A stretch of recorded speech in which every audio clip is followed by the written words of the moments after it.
Untuk secara anatomi ya, suprarenal gland ya, seperti namanya dia berada di atas ginjal ya.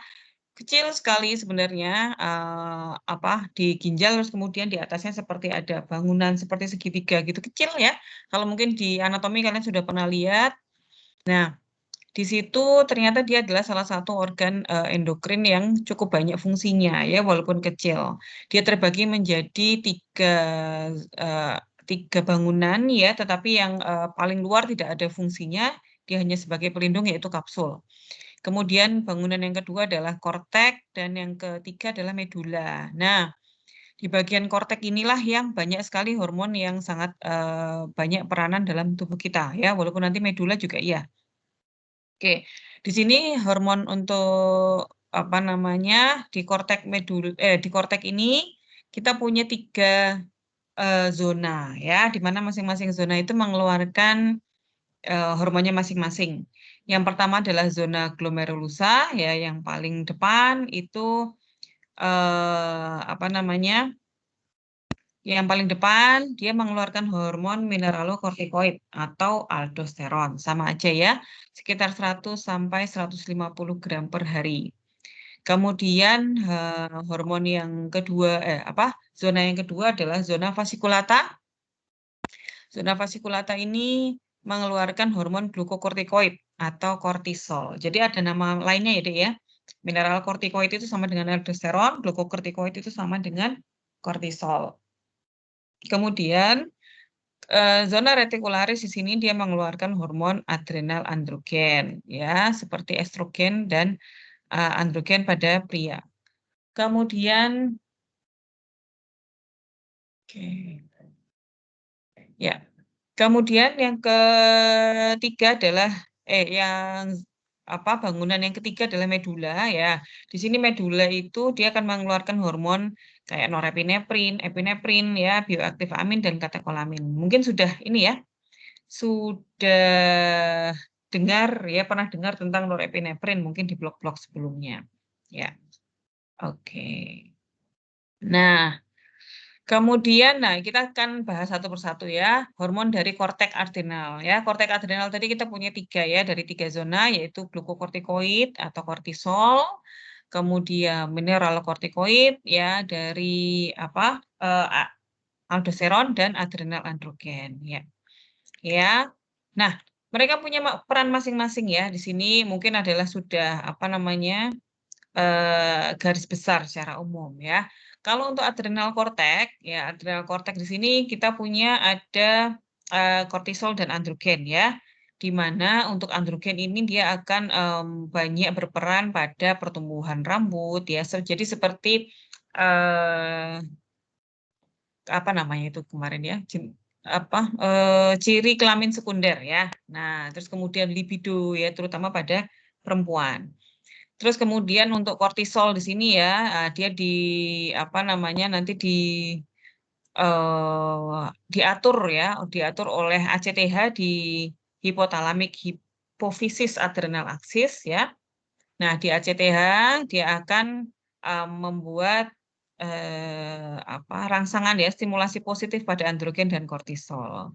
Nah, kalau di zona kortisol dia akan mengeluarkan glukokortikoid, reseptor. Nah, glukokortikoid ini ternyata banyak sekali perannya, seperti metabolic regulation ya, di sini, dia, keseimbangan insulin, kemudian cardiovascular regulation ya, dengan, cara misalnya appetite control, kemudian, peningkatan tekanan darah gitu ya.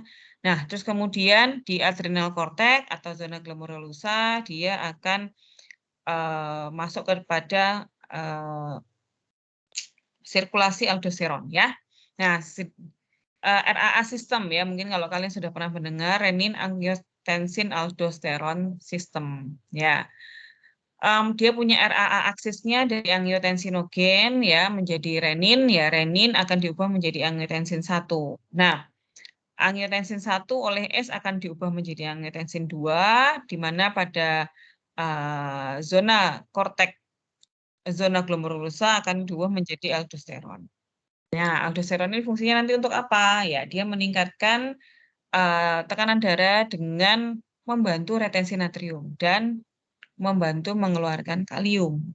Nah, jadi ini ya, ini sudah dari zona korteks. Nah, baru dari medula di sini ada adrenalin, norepinefrin. Di sini ada jenis ada vasokonstriksi dan ada vasodilatasi. Jadi dia membantu untuk regulasi tekanan darah ya. Oke, biosintesisnya dari mana sih sebenarnya? Dia dibentuk dari mana? Ya, ada kortisol, estradiol, aldosteron itu ternyata dia diperoleh dari kolesterol deh ya. Nah, jadi kalau memang secara endokrin ya, kolesterol itu memang tidak boleh ditekan terlalu jauh ya. Kalau kolesterol itu ditekan terlalu jauh, maka, kemungkinan besar sintesis beberapa hormon ini jadi akan terganggu ya. Oke, kolesterol kita jaga dalam posisi yang normal saja. Jadi tidak boleh terlalu tinggi, tapi juga tidak boleh terlalu rendah, gitu ya. Jadi yang sedang-sedang saja. Oke, nah sekarang kita bahas satu-satu yaitu glukokortikoid ya, glukokortikoid fisiologi. Glukokortikoid itu, eee, jadi prinsipnya adalah menjaga keseimbangan apa, kortisol ya.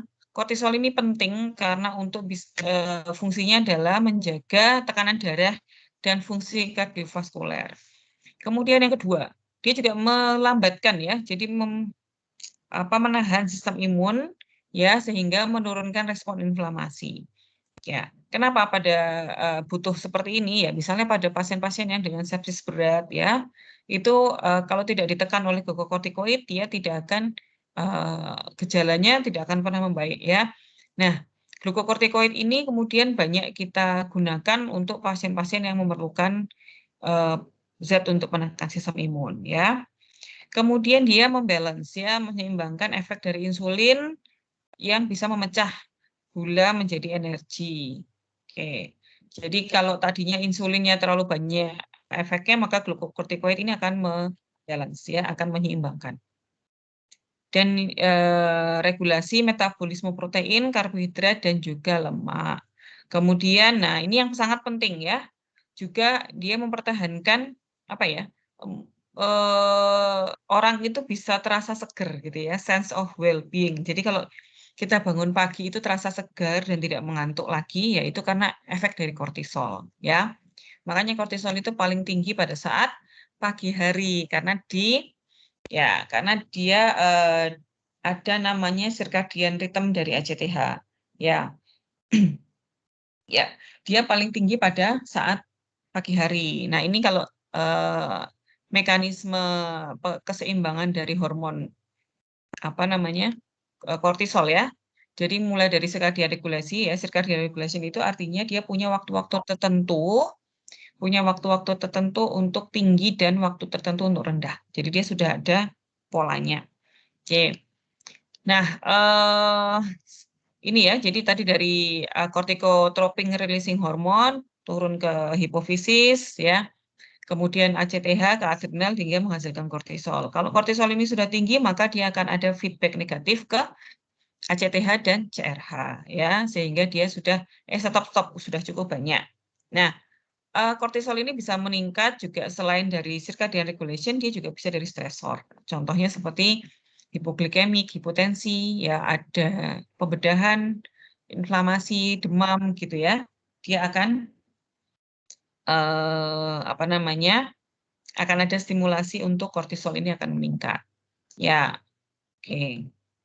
Nah, tadi ya regulasi sirkadian itu adalah, bervariasinya ACTH, tergantung dari waktu dari hariannya.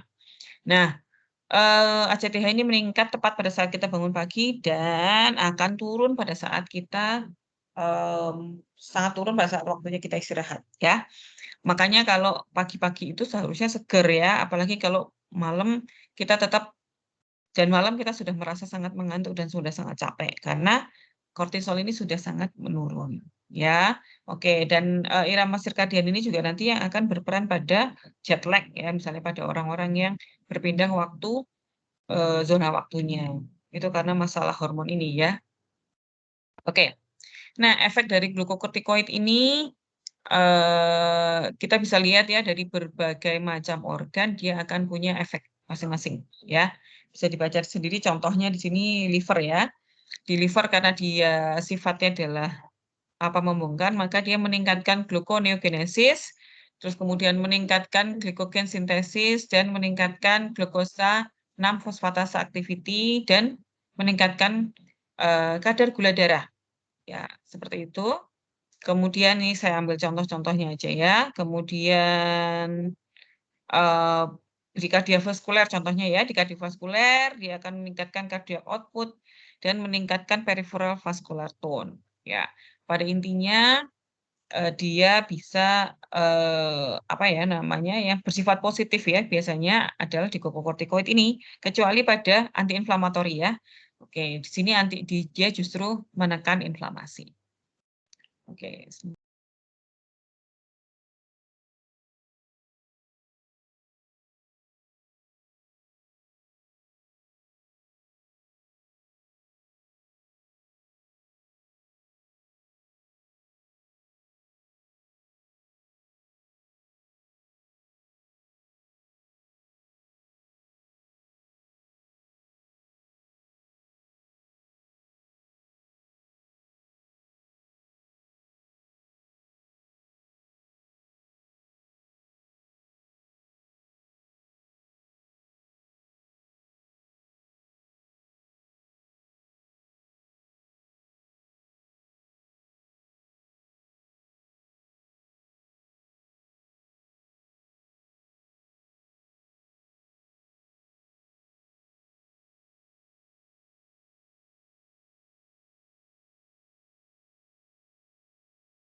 Oke, kita lanjutkan ya.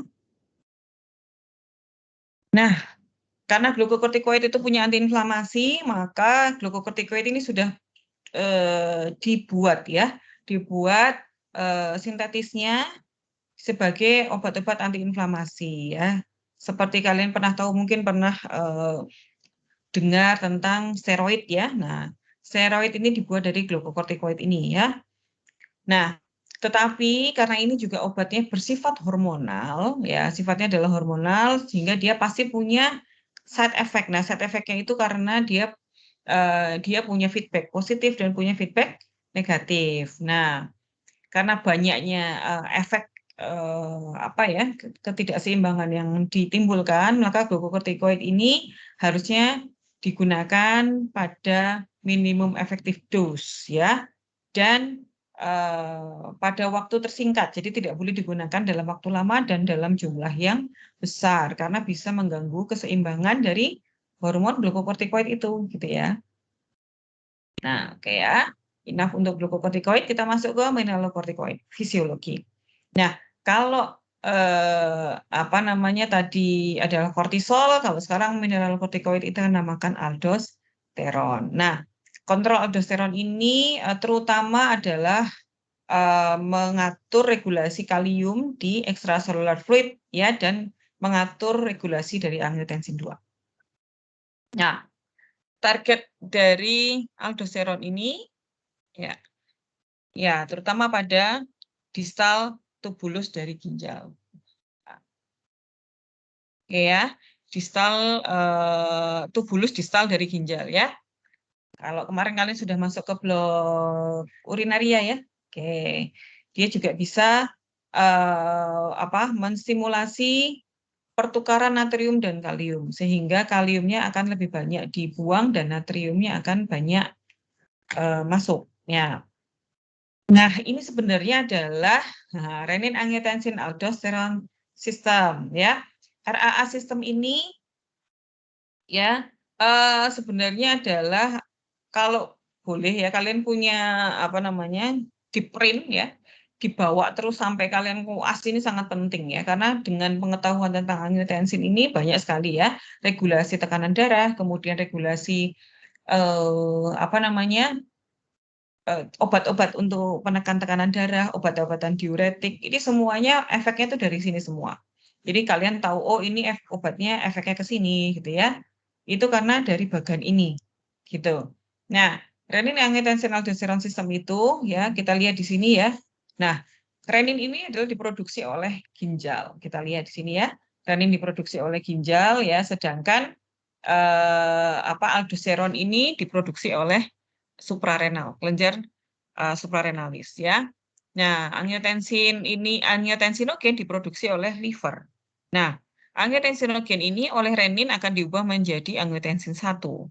Kemudian oleh ACE yang ada di surface dari pulmonary and renal endothelium ini, oleh S akan diubah menjadi angiotensin 2. Begitu menjadi angiotensin 2, maka dia akan punya efek ke semua tempat ini. Kita lihat ya. Nah, di semua tempat ini peningkatan sistemic activity ya, kita lihat di sini ya. Nah, terus kemudian angiotensin 2 ini akan membuat aldosteron ini menjadi sekresinya menjadi meningkat ya. Oke, di sini ya. Jadi dari angiotensin 2 aldosteronnya akan meningkat. Oke, aldosteronnya meningkat jadinya apa? Nah, ini tadi resorpsi dari natrium dan ekskresi dari kalium. Oke. Nah, selain itu juga dia akan menimbulkan adanya secretion, ya, adanya antidiuretik hormon, ya. Antidiuretik hormon itu jadinya apa ya? Airnya menjadi diretensi, ya. Jadi tidak pipis malahan. Oke. Oke. Jadi H2O-nya ditarik semua dari tubulus kolektifusnya. Ya, jadi ini kenapa pada orang-orang yang mungkin olahraga gitu ya, main bola, nggak ada main bola kok tuh izin mau minta pipis gitu nggak ada ya, pamit sama wasit minta pipis kan nggak ada ya, karena ini ADH secretion-nya ditingkatkan.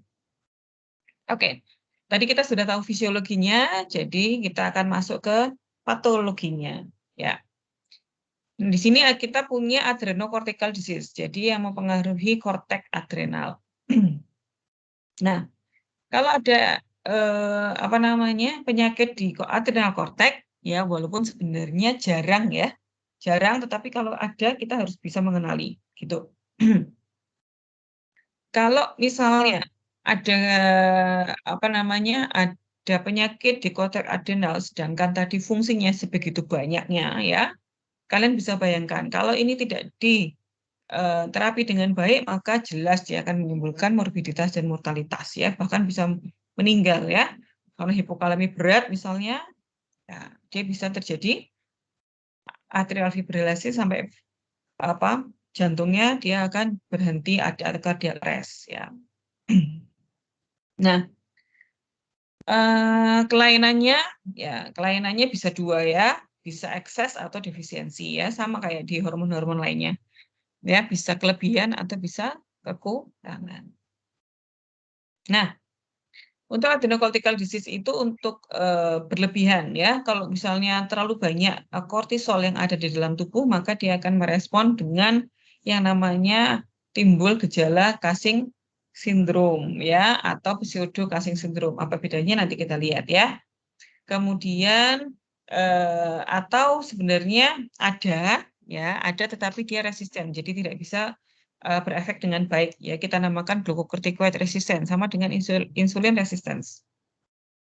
Kemudian kalau kekurangan ya contohnya glucocorticoid deficiency itu primary hypoadrenalism atau secondary atau post chronic corticosteroid replacement therapy. Nah, yang ketiga ini yang paling banyak ya. Terus kemudian mineralokortikoid ya, bisa juga ekses atau defisiensi ya.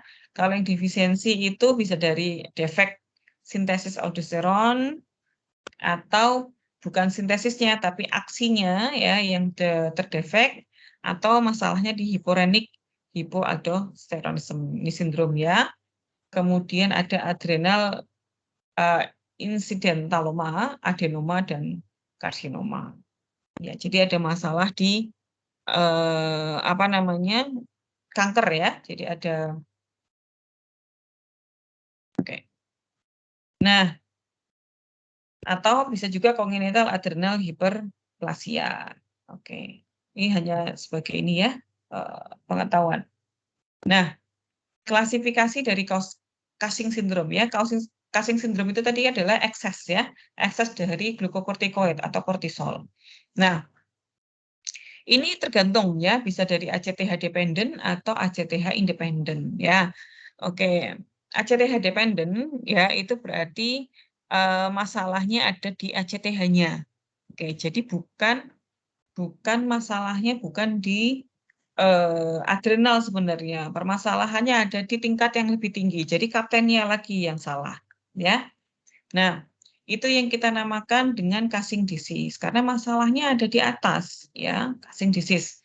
Nah, bisa jadi karena ectopic ACTH syndrome atau ectopic CRH syndrome ya, atau iatrogenik. Misalnya ada treatment dengan hormon ACTH yang dari luar ya. Ya ini adalah ACTH dependent. Jadi kalau ACTH dependent kita namakan casing disease. Oke. Nah, kemudian yang kedua adalah ACTH independent. ACTH independent itu artinya ACTH-nya itu sebenarnya tidak salah ya, bisa tinggi, bisa rendah, tetapi di sini ekses terus ya, permasalahannya di adrenalnya itu dia produksi terus, ya. Masalahnya berarti bisa dari misalnya adenoma atau kanker, ya. Terus Carney syndrome, adrenal hiperplasia, ya. Kemudian iatrogenik. Nah, iatrogenik itu contohnya konsumsi berlebihan dari hormon-hormon glukokortikoid seperti prednison, dexamethasone. Nah, ini yang kita namakan casing syndrome ya. Nah, jadi karena tidak berasal dari ACTH dependent, maka kita namakan sindrom bukan disease. Nah, for your information ya, ini sering keluar pada ujian kompetensi pendidikan mahasiswa profesi pendidikan dokter. Ya, bedanya casing syndrome dan casing disease. Ya, sering keluar dan sering ditanyakan. Jadi nanti pilihannya ini casing syndrome atau casing disease gitu ya. Jadi harus bisa membedakan. Nah, kemudian ada juga pseudocasing syndrome. Nah, pseudocasing syndrome itu sebenarnya tidak ada masalah di adrenal ataupun ACTH-nya, tetapi dia bisa seolah-olah seperti casing gitu ya. Nah, itu seperti orang-orang yang dengan alkoholisme, depresi, kemudian dengan obesitas ya. Jadi obesitas itu sekarang itu lead kemana-mana, tidak ada bagus-bagusnya untuk obesitas ya. Karena ternyata dia juga lead to chronic inflamasi, sehingga glukokortikoidnya pun seolah-olah jadi tinggi ya, gitu. Oke. Nah, ini adalah casing. Ya, casing itu adalah ekses dari glukokortikoid. Nah, ekses dari glukokortikoid itu ya tadi ya bisa ACTH dependent, bisa ACTH independent, ya bisa sindrom, bisa disease ya, tergantung masalahnya ada di mana. Nah, apa aja gejalanya? Gejalanya dari sini ya, ada euforia, ada buffalo hum di sini ya, jadi ada punuk ya di belakang sini, kemudian tensinya dari hipertensi, kemudian ini ya, kulitnya tuh jadi tipis. Nah, kemudian ada peningkatan abdominal fat, tuh kan. Nah, selain peningkatan abdominal fat, di sini juga ada apa namanya stria ya, stria yang apa namanya purple striae. Nah, katakan nih purple striae di sini, oke ya. Jadi ada kayak orang apa sih namanya ya, garis-garis gitu ya. Kalau orang gemuk itu kan ada melebar gitu. Nah, itu warnanya ungu. Kemudian ada easy bruising, jadi gampang sekali memar ya. Dan kalau ada luka sulit sekali sembuh karena ada masalah pada migrasi neutrofilnya. Nah, terus kemudian ini perutnya gemuk ya, tapi kaki sama tangannya tipis. Nah, itu ya, itu kita namakan casing syndrome. Kemudian mungkin ada peningkatan cepat menjadi katarak ya. Kemudian yang gampang itu moon face ya. Jadi apa mukanya itu jadi bulat seperti bulan. Nah, itu ya. Oke. Tapi kalau orang gemuk, moon face enggak? Ya, moon face juga ya, tetapi dia tidak ada gejala-gejala yang lain. Oke, nanti bisa dibaca sendiri. Nah, seperti ini ya. Perutnya gendut, tapi tangannya kecil-kecil, terus kemudian ini ya, stria itu seperti ini ya. Jadi tampak gambarnya itu ungu-ungu seperti ini. Ya. Ada orang yang gemuk sekali tanpa tanpa apa namanya, tanpa casing ya dia seperti ini bisa, tapi tidak ada ungunya, tidak ada gambar ungunya. Dan ini gampang sekali kelihatan ya. Kalau orang-orang yang sudah sering banget konsumsi steroid, buka aja perutnya, bah ya. Kalau ungu, dah itu sudah masuk ke casing syndrome. So, kalian sudah mulai harus memarahi pasiennya karena konsumsi glukokortikoid berlebihan dan biasanya di luar dari preskripsi dari dokternya. Ya, oke. Nah, apa saja di sini kita bisa lihat ya, otak, ya euforia, jadi gampang sekali merasa senang gitu ya, kemudian gampang sekali tersinggung ya, oke, emotional lability dan juga depresi. Kemudian ada post tissue. Nah, ini kalau tadi ada buffalo hum tadi karena ada distribusi lemaknya menjadi terganggu ya, akan muncul visceral obesity dan ada juga beberapa lemak yang ngumpulnya itu di tempat-tempat yang aneh gitu ya. Kemudian kardiovaskular atau renal, dia akan meningkatkan cardiac output sehingga otomatis menimbulkan hipertensi ya. Kemudian tadi di kulit, ya inhibit fibroblast dan akan, lead to loss of collagen dan connective tissue. Nah, sehingga dia akan ya jadi tipis ya. Kemudian pada tulang, wah ini jadi osteoporosis karena kalsium absorpsinya menurun ya.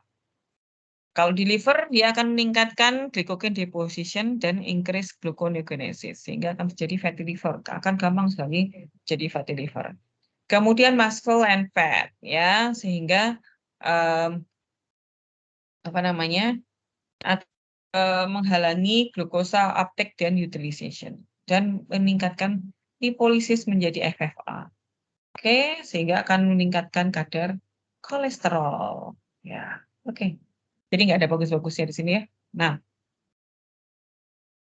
oke. Nah, sehingga hasil akhirnya itu glukokortikoid atau kortisol itu intinya adalah meningkatkan kadar gula darah dan meningkatkan lipid katabolisme. Ya, oke.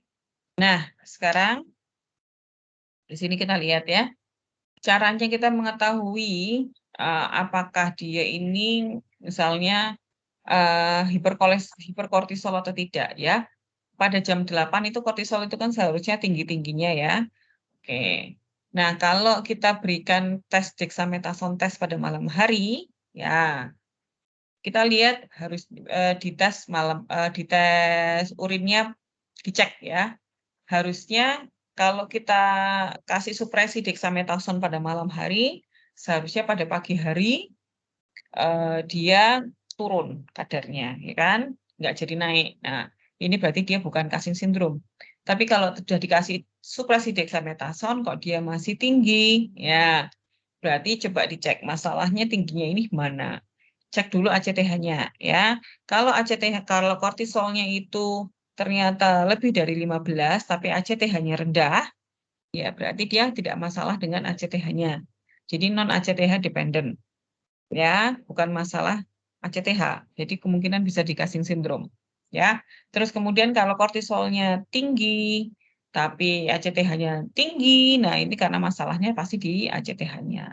Oke, coba setelah itu nanti kalian bisa dilanjutkan dari sini ya, sampai akhirnya mungkin bisa di ectopic ACTH atau adrenal tumor, gitu ya. Nah, definitif tes ACTH normal itu 20 sampai 100. Oke, kalau pituitary dependent itu 80 sampai 250. Adrenal tumor itu 0 sampai 40 ya. Kalau ectopic ACTH itu jadi ACTH-nya tinggi sekali itu biasanya sudah lebih dari 250. Oke. Nah, kalau Cushing syndrome-nya tadi sudah terjadi, gimana cara terapinya? Nah, kan ekses tadi ya. Nah, ekses kalau dia itu tadi masalahnya di intake yang berlebihan, stop obat-obatannya. Tapi kalau masalahnya ada di apa adenoma mungkin ya, kemungkinan ada masalah hiperplasi ya. Oke, pilihannya surgery, radiasi atau kemoterapi. Nah, atau yang keempat tadi ya, Cushing syndrome, use cortisol inhibiting drug. Ya.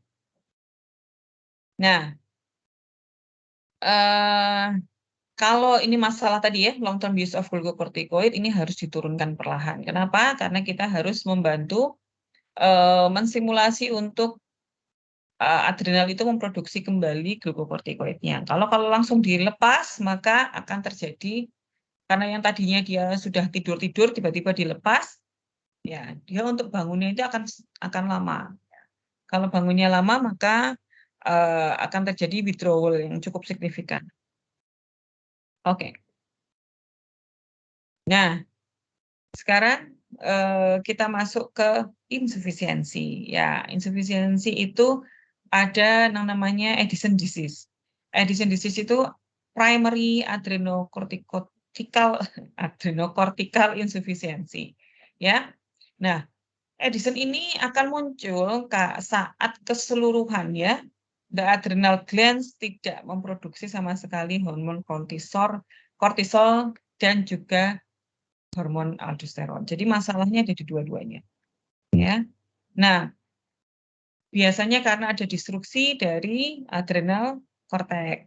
Ya, atau bisa juga karena ada sorry. Kenapa ini?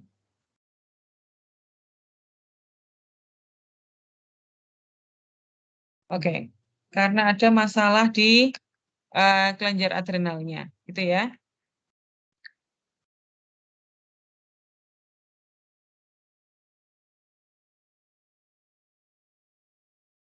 Ya. Oke. Nah, ini saya turun terus ya. Nah, biasanya juga bisa karena TB ya. Nah, TB adrenal ya. TB adrenal itu menghancurkan korteks adrenal ya, sehingga pada 20 apa namanya pernah 20% kasus dari Addison disease ini karena TBC. Ya, TBC itu adalah kuman yang bisa nyemplok kemana-mana ya. Mungkin nanti di blok 19 kalian baru akan dapat untuk TB.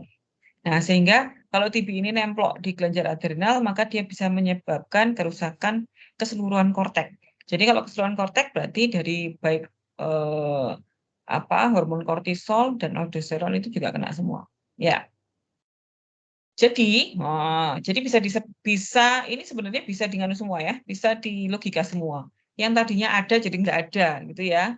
Oke, jadi bisa dibayangkan. Yang jelas adalah weakness, tiredness, dan fatigue, dan anoreksia. Karena tadi yang membuat kita arousal ya, bisa nyaman, seger itu adalah glukokortikoid ya, atau kortisol. Kalau nggak ada ya wes ya. Hampir semuanya rasanya aduh capek ya, nggak nafsu makan gitu. Terus yang tidak spesifik yang lainnya seperti diare ya. Dia biasanya di sini diare muncul ya. Oke, mual, muntah di sini juga ada. Kemudian untuk tanda ya adalah subjektif itu weight loss. Ya, hampir kesemuanya 100% itu mengalami weight loss. Hiperpigmentasi jadi hitam-hitam gitu ya, terus kemudian terjadi hipotensi, kemudian karena masalah di pigmen ya, jadi vitiligo, kemudian terjadi auricular calcification. Ini 5% aja. Nah, elektrolit jelas ya, tadi natrium sama kaliumnya hubungannya dengan aldosteron. Maka dia ada kegagalan retensi natrium, jadi akan terjadi hiponatremia. Kaliumnya jadi otomatis jadi naik ya, jadi hiperkalemia. Kemudian bisa muncul azotemia, anemia, dan eosinofilia. Oke. Nah, diagnosisnya gimana? Ya kita tes ya plasma kortisol 30 sampai 60 menit setelah diberikan ACTH ya atau konsentrofin. Ini ngepek nggak?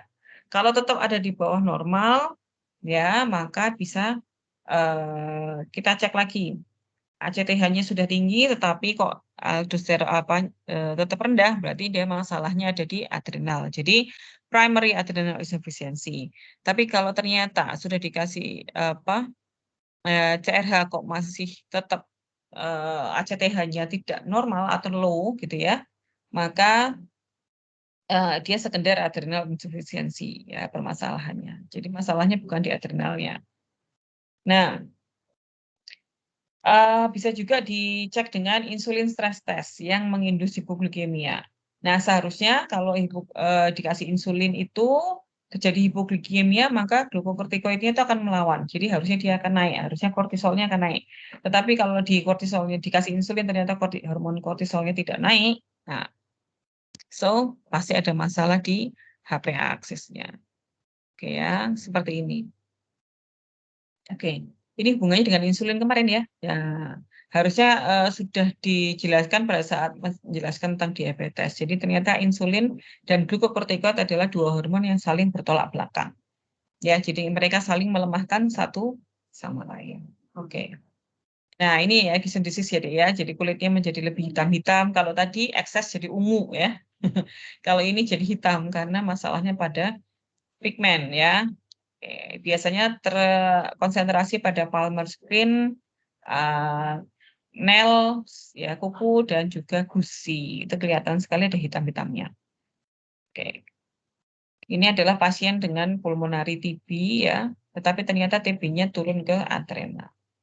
Nah, kalau tidak segera diterapi dengan mineral corticoid replacement therapy, ya dia biasanya bisa letal karena ada electrolyte imbalance dan hasilnya akan terjadi hipotensi dan cardiac failure ya.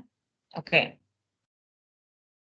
Gimana kalau yang sekunder? Ya, kalau yang sekunder, jadi masalahnya bukan di primer, bukan di Addison disease.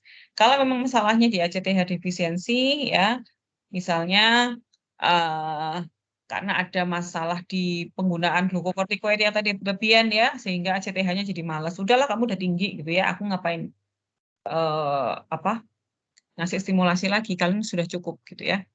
Nah, ini paling sering gara-gara itu ya. Kemudian ada juga defisiensi pituitari hormon. Jadi masalahnya pada di hipofisisnya. Nah, sebenarnya sekunder ini paling lebih sering daripada yang primer ya. Jadi masalahnya ada di pengaturnya, jadi bukan di pabriknya.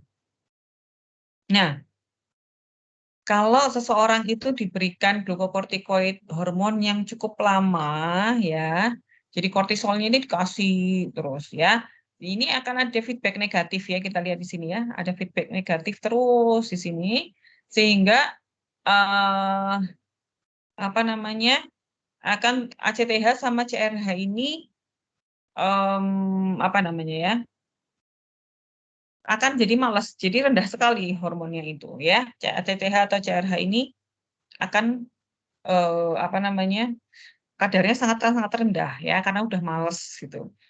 Nah, eh, dia terus kemudian kalau ini tiba-tiba obatnya di stop ya, glukokortikoid ini kemudian di stop, maka dia akan menimbulkan apa namanya gejala insufisiensi adrenal ya. Jadi tiba-tiba kalau begitu di stop loh, seperti orang yang Addison disease tadi ya, seperti orang yang kekurangan hormon adrenal. Ya, padahal dia apa namanya hanya tidak minum obat steroid. Nah, oleh karena itu, karena pada pasien-pasien yang dengan Cushing syndrome ini penyetopan ya, pemberhentian obatnya harus dilakukan secara bertahap. Oke. Nah, diagnosisnya gimana tahunya sekunder atau primer tadi ya? Ini tadi juga hampir sama. Kalau ACTH-nya jelas kurang, ya sekunder adrenal insufficiency.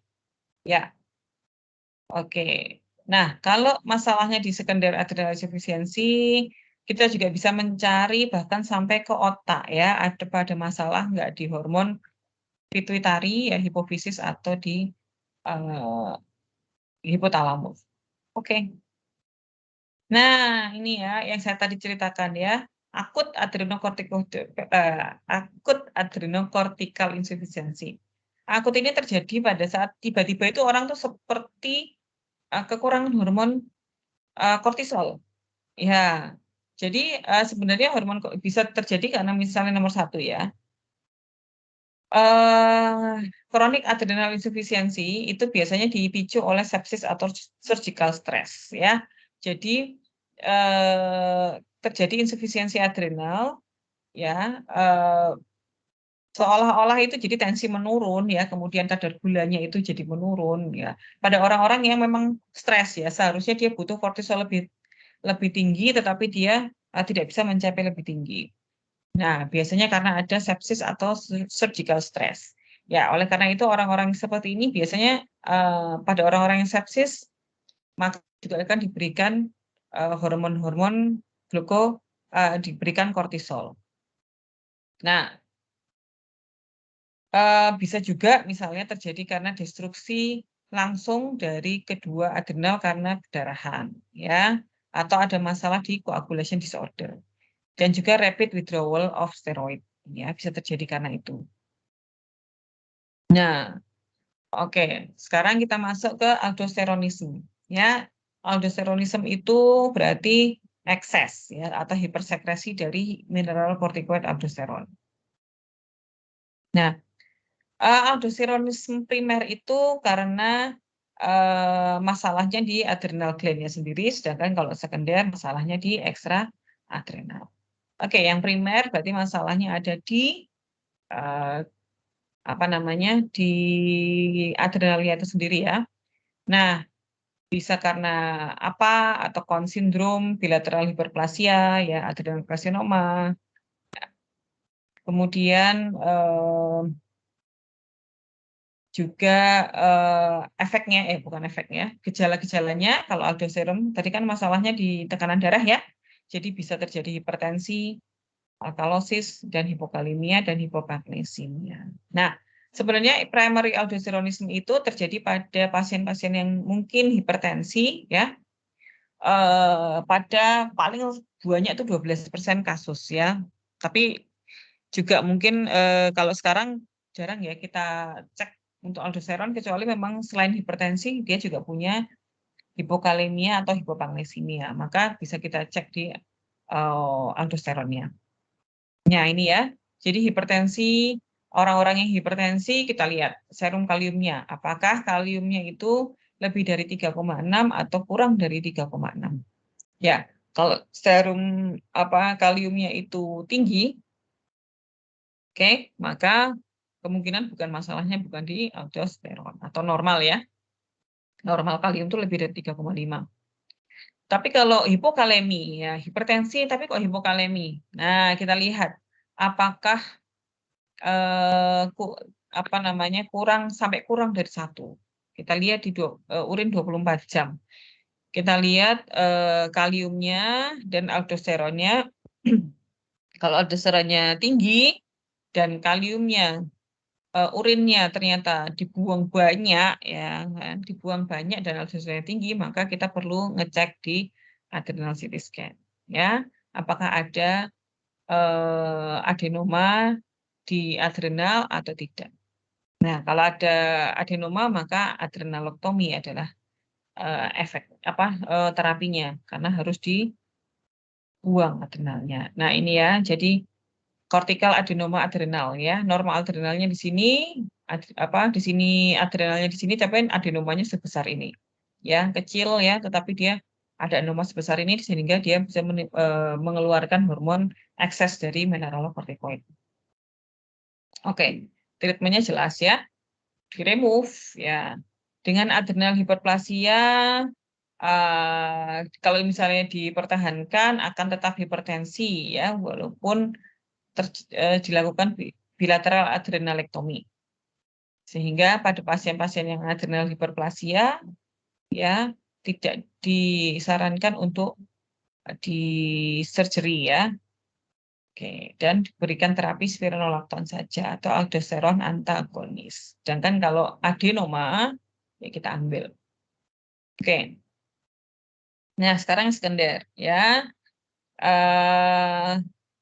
Hubungannya ada misalnya tensi yang semakin lama kok semakin tinggi dan ada edema disorder ya. Oke.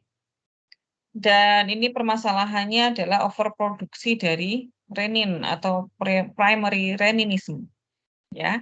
Kemudian ada overproduksi dari renin karena sekunder karena penurunan renal blood flow dan ada penurunan tekanan perfusi renal. Kayak contohnya di sini ya, sehingga terjadilah renin yang terlalu berlebihan, sehingga terjadi malignan hipertensi. Oke.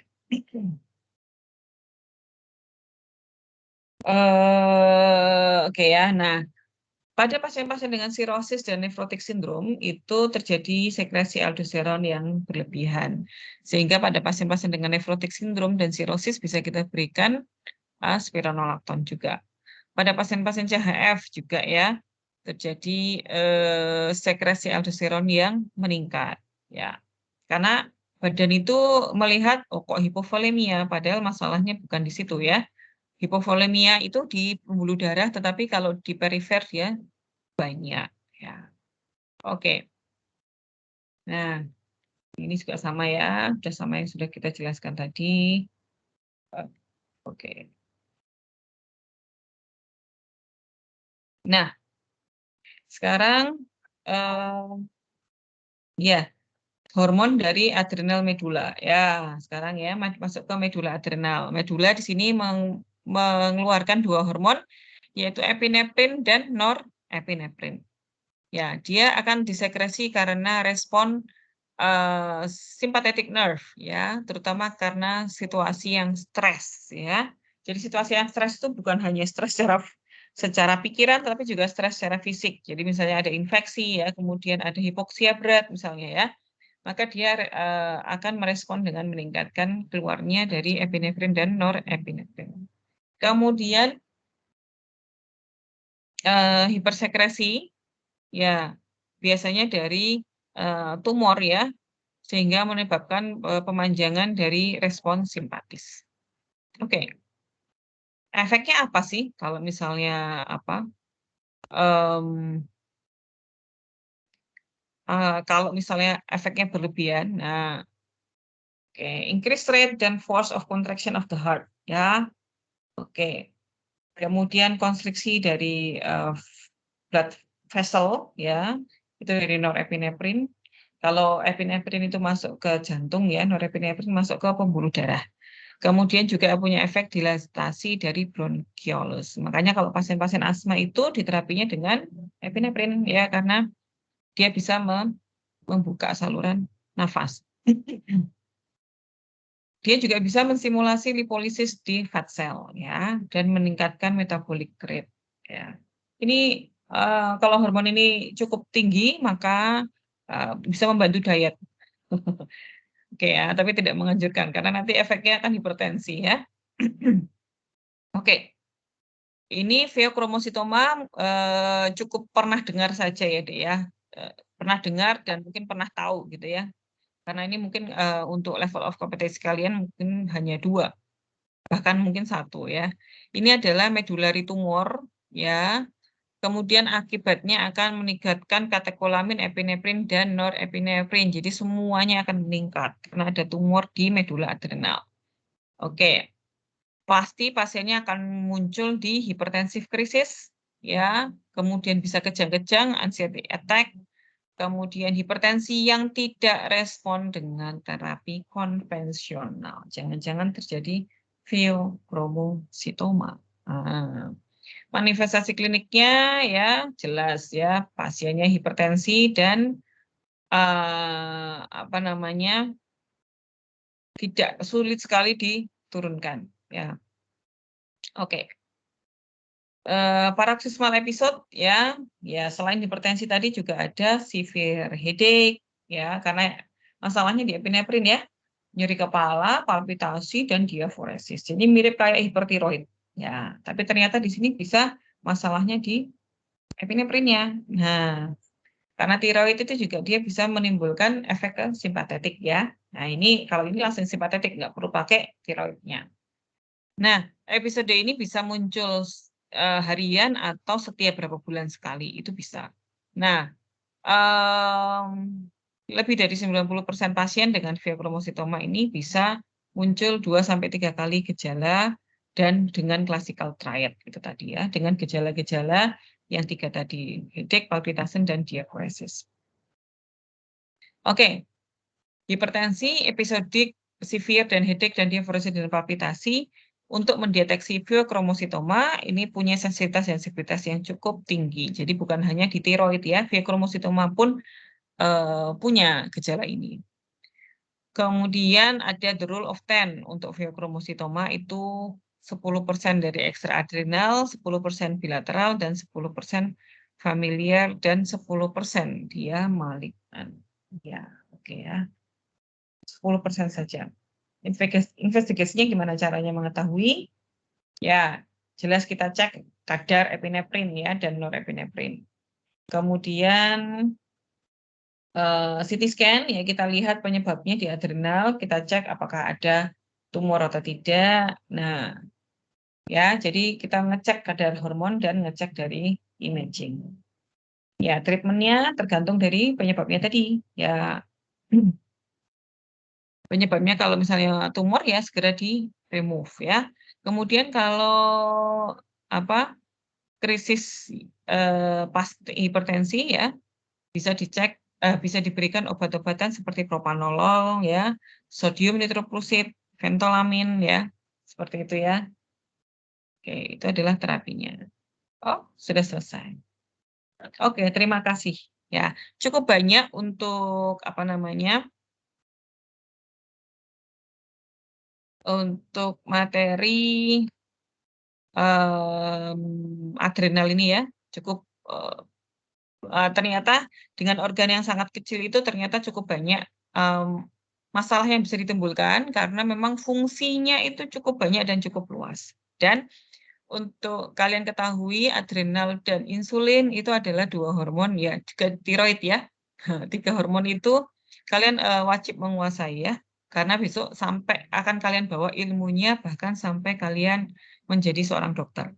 Ya, obat-obatan yang berhubungan dengan ini juga banyak seperti, apa, eee, dexamethasone, kemudian, methylprednisolon, prednisolon, itu sering kalian gunakan pada saat besok kalian praktek. Jadi kalian wajib mengetahui untuk adrenal. Nah, untuk obatnya akan diberikan berikutnya oleh dokter Wiwi ya. Nah, minimal kalian sudah tahu fisiologinya, jadi bisa menerangkan bagaimana cara obat itu bekerja. Gitu ya. Sebelum kita tutup mungkin ada pertanyaan dulu?